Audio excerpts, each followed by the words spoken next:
Hey, welcome to this week's episode. Last week we talked about 3 ways that customer education is connected to sales and marketing in ways that you may not have thought of, right? Yes. And so hopefully you've been thinking about that. And today we're going to get more into some of the specifics of types of customer education that will help you drive more sales, right? Okay. All right. Okay, so first thing, last week we talked about customer acquisition cost, what the payback is, what the long-term or the lifetime value of a customer is, and also what churn is. And the moral of that whole story, without going into all the nauseating math, is that sometimes we have to spend more to acquire a customer in order to get a bigger payback in the long term. Especially in aviation, where we have long sales cycles, we have complex products, we have high ticket transactions, and all of those things happen. So we want to maximize that green arc or that green triangle so that customers stay with us for a longer amount of time.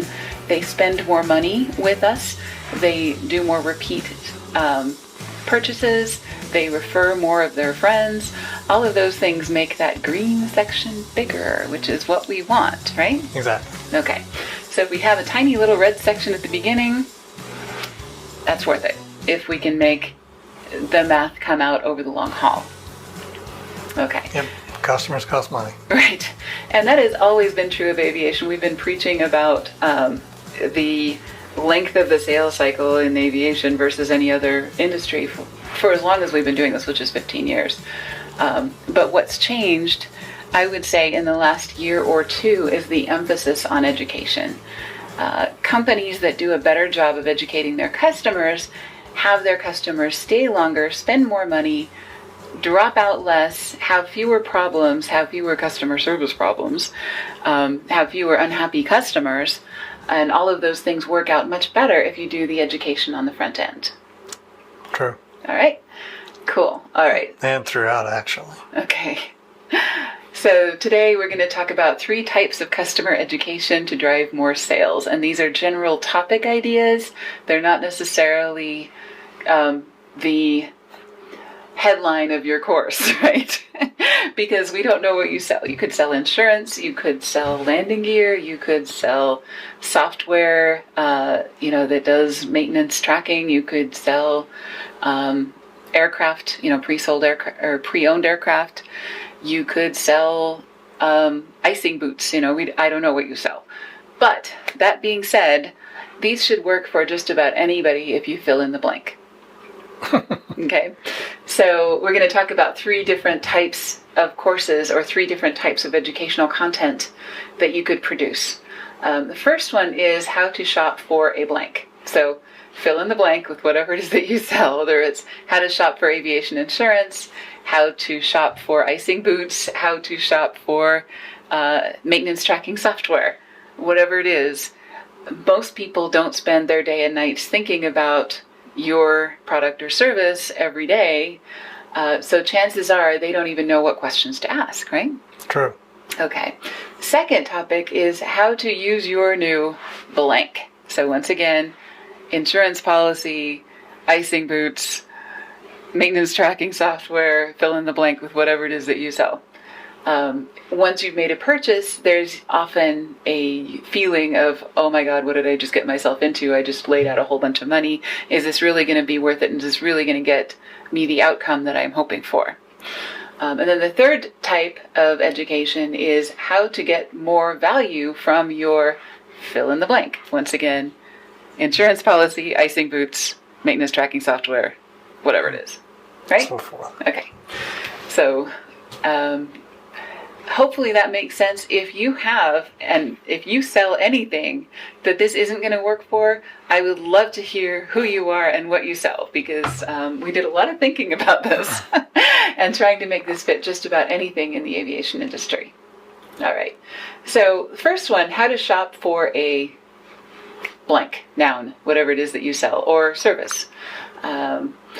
Here's a couple of things that you can consider in order to make this a really useful piece of content, whether you write this as an article or whether you do this as a video or whether you deliver this as a webinar or a tip of the week or, there's lots of different ways to deliver, and we're going to talk about that next week. But for now, we're going to talk about topics. So here are some of those. One, how to evaluate your needs. A lot of the people who are in the market for aviation insurance or icing boots, or I guess I should say de-icing boots, or maintenance tracking software, don't really know what they need, simply because either they're not using anything now and are going to something new, or they've been using something old that doesn't fit into the same category. They don't know what features are available now. They have no idea what they need, right? Okay. Second topic, what are the choices on the market and how do they compare? So this is a really good choice for a thing like a shopping checklist. Here are all the features you may want in your noun, whatever that is, product or service. And, how would I choose one over the other? Which are more important? How do I make that work for me?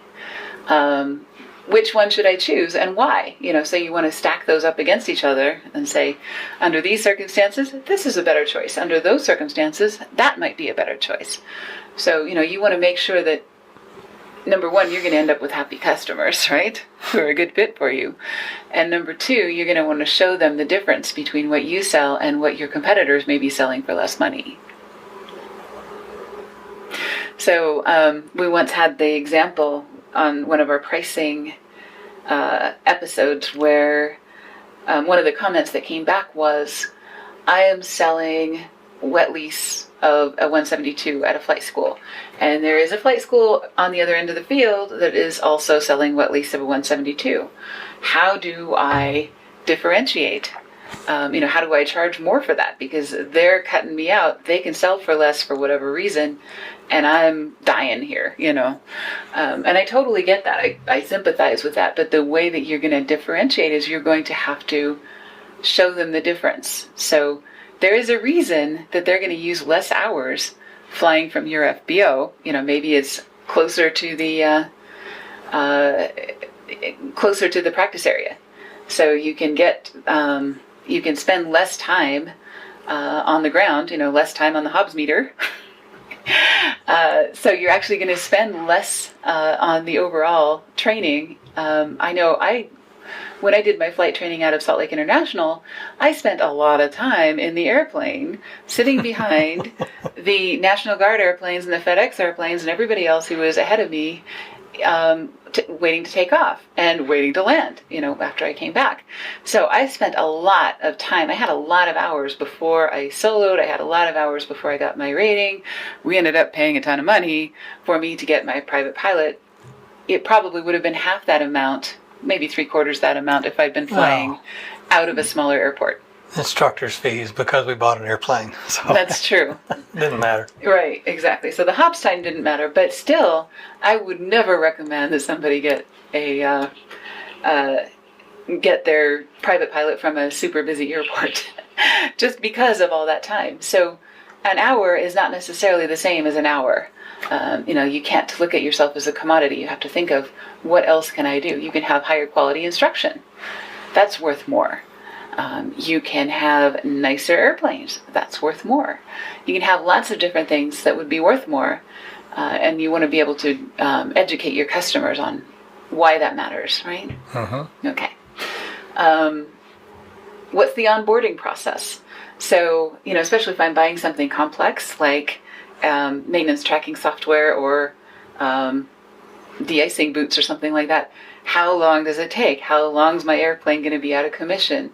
How much is this going to impact my business having you install the software?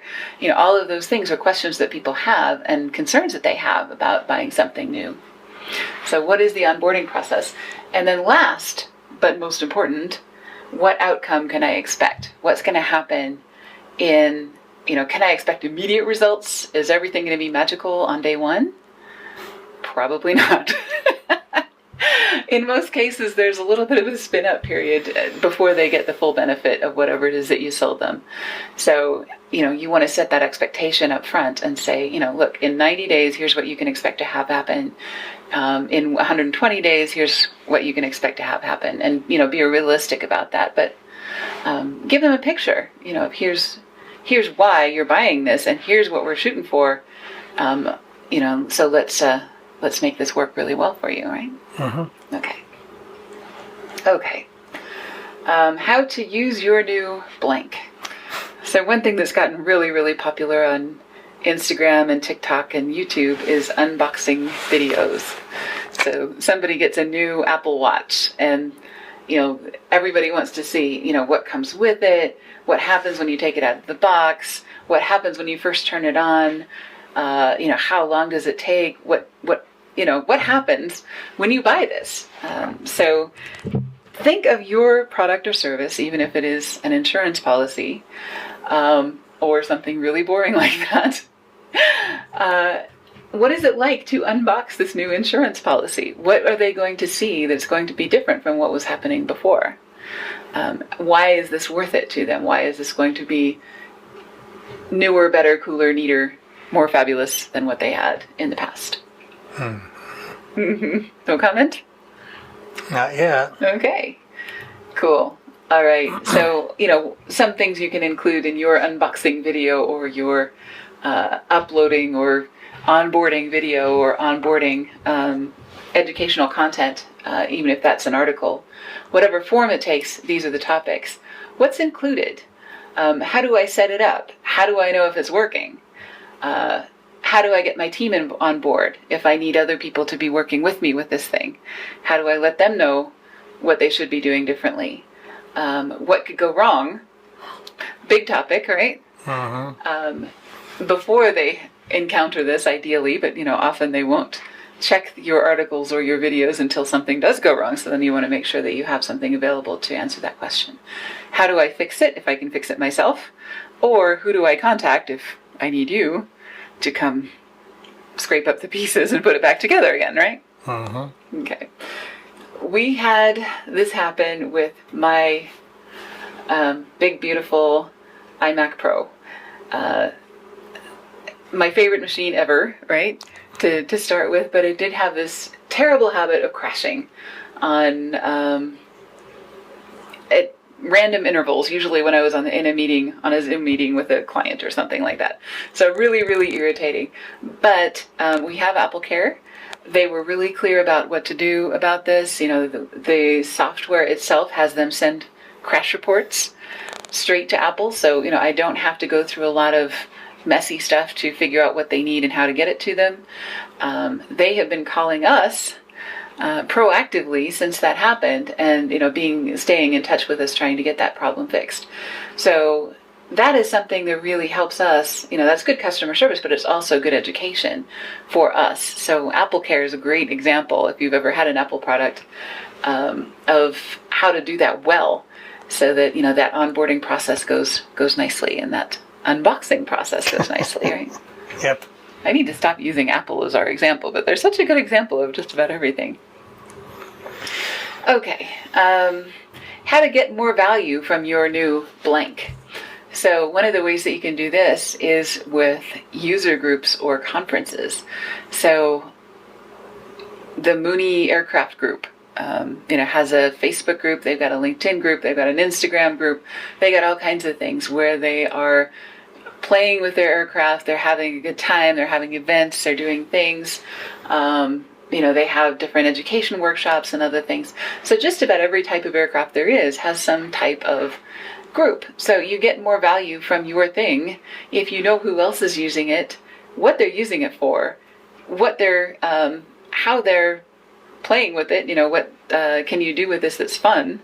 All of that is really cool. Yep. And some ways to do that. Who else has one of these, and how are they using it? You can do this with articles, you can do this with groups, you can do this with videos, anything else that you like. What are some other things to do with it that I haven't tried yet? This may not be relevant to aviation, but I have an Instant Pot.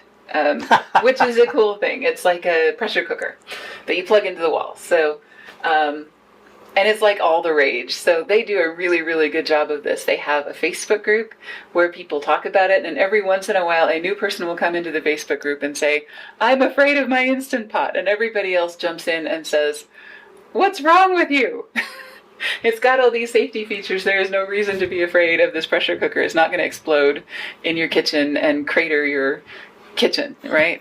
So, what this does is it just gets other people involved in the process of onboarding a new person. And they're sharing recipes, and they're saying, I did this with it, and I made pickles, and I sterilized baby bottles, and I did this and I did that, with my Instant Pot. Things that probably are not recommended in some cases, but it's just users talking to each other. And in some cases, you're going to want to provide this information as the manufacturer of your product or service. Here are some things that we recommend. Here are some features and considerations you should know about. Here are some limitations you should know about before it becomes a hassle or before it becomes a surprise and you end up with an unhappy customer. This is where you get into that green arc that we talked about of customer lifetime value and, the longevity of a customer and also spending more money with you. When should I upgrade and why? So once you've already sold someone something, their chances of buying from you again are pretty high. But you may want to touch base with them every 6 months or every year. And, whether this is educational content or whether this is a personal phone call or however you want to deliver this, here are some things that are coming out now that we didn't have when, you bought your product. So here are some reasons you may want to upgrade if these things are important to you. So almost the same process as a new sale, same education process, but you want to have a lighter hand with that because it is a subsequent sale. Another way to get more money out of that green arc is who should I refer because they need one too, right? So, a lot of people would love to refer people, especially if you have a product or service that they like, but they haven't really thought about who else needs this and how would that make their life better. So you can offer incentives or not, or you can just offer information of here are some people who could benefit from this product or service. And they would thank you in a lot of cases for letting them know that you That's true. have been using our service and have been enjoying it for a year or however long they've been with you, right? Okay, so as we're going through this process and learning this ourselves, how to apply education to everything, and we've noticed this about our own company. The customers that are the most educated are the best customers. They're the ones that read the books. They're the ones that are telling us things that we told them a year ago. Oh, yes, but do you remember when you said this thing that you said on your podcast 5 years ago? We really need to do that. So customers who are educated are better partners in their own results in sales and marketing and everything else. And so we've been starting to apply this more and more and do more education, more project workshops. So our focus for 2021 is going to be provide tools, skills, networking, through these educational opportunities that really help our customers as well. All right, so to sum up, 3 types of customer education to drive more sales. And I'd love to have you take out a piece of paper while we're here. And if you're driving, then do this with your voice memo function on your phone using the hands-free method, right? So you don't get in trouble. So 3 types of customer education to drive more sales. How to shop for a blank, how to use your new blank, and how to get more value from your blank. And what I'd love to have you do is come up with 3 good ideas about how education can help you sell more of your products and services. Sound good? That's actually a good idea. Yeah, absolutely. This episode has been brought to you by our Strategy Planning and Budget Workshop. This workshop is available through the end of January 2021 and includes some of our best worksheets and spreadsheets and templates and other things. And it also includes a really cool little book that I found where you can record a lot of your digital marketing strategies, plans, and goals and things like that. The whole workshop is about more than digital marketing. That book just happens to capture that side pretty well. But it also includes our calendar, our social media guide for aviation professionals, and a lot of information on some really nice Google Sheets that you can use for your marketing calendar and your budget. But we've evolved over a lot of time of using them ourselves and using them for clients. So that is available on the web at aviationsalesbasics.com. Our next Sales Basics course starts January 11th. So I'm hoping that you'll join us for that. Go sell more stuff. The industry and America needs the business. Absolutely. See you next week. You bet. Have a great one.